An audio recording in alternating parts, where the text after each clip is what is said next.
Visakha fishing హార్బర్లో మహిళలు ఆందోళనకు దిగినటువంటి పరిస్థితి అయితే ఉంది. ముఖ్యంగా విశాఖ ఫిషింగ్ హార్బర్లో ఎవరిని కూడా అంటే చాలామందిని స్థానికంగా ఉన్నటువంటి మహిళల్ని ఆ చేపలు అమ్మడానికి ఒప్పుకోకుండా వాళ్ళు అక్కడి నుంచి వెళ్ళిపోవమండడంతో ప్రస్తుతం అయితే ఆ ఫిషింగ్ హార్బర్లోకి వెళ్ళే మెయిన్ గేట్ దగ్గర బైఠాయించి వీళ్ళందరూ కూడా ఆందోళన చేస్తున్నటువంటి పరిస్థితి అయితే ఉంది. వస్తున్నటువంటి వాళ్ళు కూడా మొత్తము అంటే ఫిషింగ్ హార్బర్లోకి రావాలనుకునే చేపలు కొనడానికి కానీ బిజినెస్ పర్సన్స్ కానీ ఎవరు లోపలికి రావాలన్నా కూడా రాకుండా ప్రస్తుతం అయితే మహిళలు అడ్డుకున్నటువంటి పరిస్థితి అయితే మనం చూడొచ్చు. ఇంకో పక్క చూస్తే మొత్తం అంతా ఇటు ఫిషింగ్ హార్బర్ అంతా కూడా పూర్తి ప్యాక్ అయిపోయినటువంటి పరిస్థితి అయితే కనిపిస్తుంది. వచ్చినటువంటి వాళ్ళు వెళ్ళడానికి వీలు లేకపోవడంతో లోపలంతా ట్రాఫిక్ జామ్ అయినటువంటి పరిస్థితి అయితే కనిపిస్తుంది. ముఖ్యంగా ఇక్కడ ఉన్నటువంటి మహిళలందరూ కూడా వీళ్ళంతా ఆ మహిళలందరూ కూడా మాకు న్యాయం చేయట్లేదు, మాకు అన్యాయం చేస్తున్నారని చెప్తున్నటువంటి నేపథ్యంలో ప్రస్తుతం అయితే ఆందోళన కొనసాగుతున్నటువంటి పరిస్థితి ఉంది. అంటే ఎందుకు చేస్తున్నారమ్మా మీరు అందరూ ఇక్కడ కూర్చుని ఏం చేస్తున్నారు? కడుపు జరగట్లేదండి, అక్కడ కూర్చుంటున్నామంటే ఈ కోసం నుంచి కొద్దాక ఆలే అమ్మేసుకుంటున్నారండి. మమ్మల్ని ఎక్కడ దుకాణాలు పెట్టినా మమ్మల్ని పొరుగులు ఎట్టిస్తున్నారు. మాకు జాగా లేదు, మాకు వర్షం వచ్చింది అంతే, నిలవనేది నీరు లేదు, నిలవనేది దారి లేదు. అక్కడ మా మొగోళ్ళు ఉన్నారంటే అక్కడ నుంచి మా మొగోళ్ళు తొగులోడు సార్ 25,000 ఇచ్చేసి అక్కడ పాటోడి పోయి అక్కడ నుంచి ఇక్కడ తొగులోడు సార్ ఇక్కడ నుంచి మమ్మల్ని తొగులొడుతున్నారు. మా ఊర్లో ఉన్న వాళ్ళు ఏ ఊరు వెళ్తే మాకు పరిష్కారం మొత్తం చూపియండి, మా ఊర్లోకి వెళ్ళిపోతాం మేము. అంటే మిమ్మల్ని ఇక్కడ ఉండనివద్దు అంటే ఎందుకమ్మా? ఇక్కడ మీకు ప్లేసులు ఉన్నాయా లేదా? ప్లేసులు ఉన్నాయి, మా ప్లేసులు అంటే ఉన్నాయండి. వేరే బజార్ వాళ్ళు వచ్చి ఇక్కడ అమ్ముతున్నారు, వాళ్ళని తొలగొడచ్చట్లేదు. తొలగొడచ్చలేనప్పుడు మాకు పరిష్కారం చెయ్యాలని కోరుకుంటాం. మాకు బాగా ఉండాలని బజార్ కోరుకుంటున్నాం.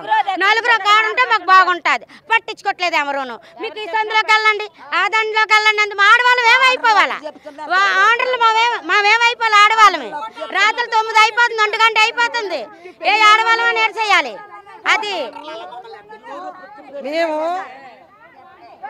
పాత ఫిషింగ్ హార్బర్లో ప్రారంభించాం.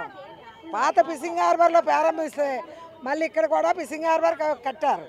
కట్టిన తర్వాత అక్కడి నుంచి ఇక్కడ జంప్ చేశారు. జంప్ చేయలేదు, ఎవరైనా సరే బజారు ఎవరైనా సరే 15 రోజులు కలెక్టర్ ఆఫీస్ దగ్గర ధర్నా చేసాం.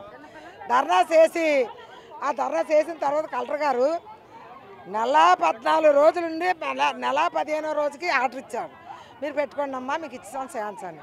మేము వెళ్ళాం. వెళ్ళేటప్పుడు ఇప్పటికి ఎన్ని సంవత్సరాలు అవుతుంది?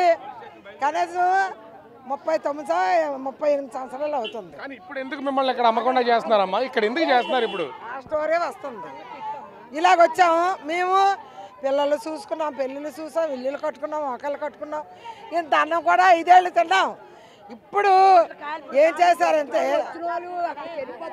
అంటే ఎందుకు జరుగుతున్నాము? ఇప్పుడు ఎందుకు చేస్తున్నారు? మీరు కావాలని ఎందుకు చేస్తున్నారంటే అందరూ ఇక్కడ పంపించారండి. అందరూ ఇక్కడ పంపించారు. అందరూ ఒక దగ్గర అమ్ముకుందాం అనేసి అనుకున్నామండి. కానీ అక్కడ చాలా మంది అమ్ముతున్నారు.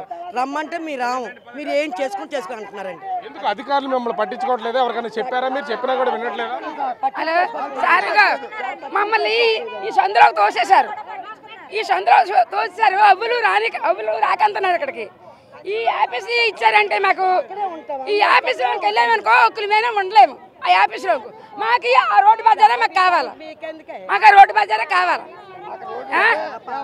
ఇక్కడ మనం ఓవరాల్ గా చూస్తే ఇక్కడ చేపలు అమ్మేటటువంటి మహిళలందరూ కూడా చేస్తున్నటువంటి ఆందోళన గత ఎన్నో సంవత్సరాలుగా ఫిషింగ్ హార్బర్ లో ఆ చేపలు అమ్ముతున్నటువంటి పరిస్థితి ఉంది. కానీ లోకల్ నాన్ లోకల్ అని వేరే వాళ్ళు వచ్చి ఇక్కడ చేపలు అమ్మడానికి అనుమతిస్తున్నారు. కానీ ఎన్నో సంవత్సరాల నుంచి ఫిషింగ్ హార్బర్ లో చేపలు అమ్ముతున్న వాళ్ళందరినీ కూడా అడ్డుకుంటున్నారు. దానికోసమే మాకు న్యాయం జరిగే వరకు కూడా ఈ ఆందోళన కొనసాగిస్తామని మహిళలు అయితే ఫిషింగ్ హార్బర్ లోకి వెళ్ళే రోడ్డు మీద బైఠాయించి గేట్లు క్లోజ్ చేసి ప్రస్తుతం ఆందోళన కొనసాగుతున్నటువంటి పరిస్థితి ఉంది. ఇప్పటి వరకు ఏ అధికారి వీళ్ళతో మాట్లాడినటువంటి పరిస్థితి లేదు. మరి ఎవరన్నా వచ్చి ఈ సమస్యను పరిష్కరిస్తారా లేదని మాత్రం వేచి చూడాల్సినటువంటి పరిస్థితి అయితే ఉంది. Cameraman Raju, big TV, Visakhapatnam. For more videos like this, subscribe Big TV channel.